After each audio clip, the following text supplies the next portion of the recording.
বিশ্ব অর্থনৈতিক ফোরামের বার্ষিক সম্মেলনে যোগ দিতে 4 দিনের সফরে সুইজারল্যান্ডে পৌঁছেই ব্যস্ত সময় পার করছেন অন্তর্বর্তী সরকারের প্রধান উপদেষ্টা ড. মোহাম্মদ ইউনূস।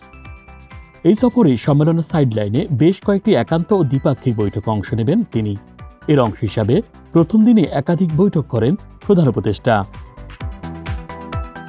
ড. ইউনূসের সঙ্গে বৈঠক করেন জার্মান চ্যান্সেলর ওলাফ শলৎজ। আলোচনায় বাংলাদেশের গণতান্ত্রিক উত্তরণ প্রক্রিয়ায় জার্মান সরকারের সর্বাত্মক সহায়তার আশ্বাস দেন তিনি।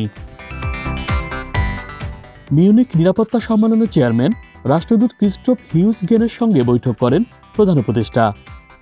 জুলাই গণ অভ্যুত্থান, প্রতিবেশীদের সঙ্গে বাংলাদেশের সম্পর্ক, রোহিঙ্গা সংকট এবং গুজব ও অপতথ্য নিয়ে আলোচনা করেন তারা।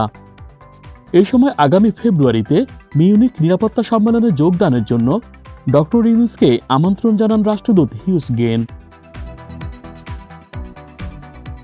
জাতিসংঘের শরণার্থী বিষয়ক হাই কমিশনার ফিলিপ্পো গ্র্যান্ডির সাথেও বৈঠক করেছেন ড. ইউনূস। রোহিঙ্গা সংকটের স্থায়ী সমাধানে বাংলাদেশকে ইউএনএইচসিআর সর্বোচ্চ সহায়তা করবে এমন প্রতিশ্রুতি দেন ফিলিপ্পো গ্র্যান্ডি। এরপর ফিনল্যান্ডের প্রেসিডেন্টের সঙ্গে বৈঠকে ভূরাজনৈতিক ইস্যু, রোহিঙ্গা সংকট এবং গ্লোবাল সাউথের ক্রমবর্ধমান ভূমিকা নিয়ে আলোচনা করেন প্রধান উপদেষ্টা।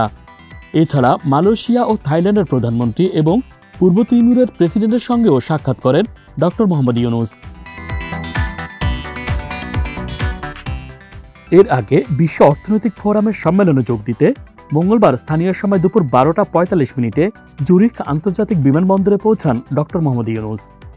এ সময় তাকে স্বাগত জানান জাতিসংঘে বাংলাদেশের স্থায়ী প্রতিনিধি তারেক মোহাম্মদ আরিফুল ইসলাম।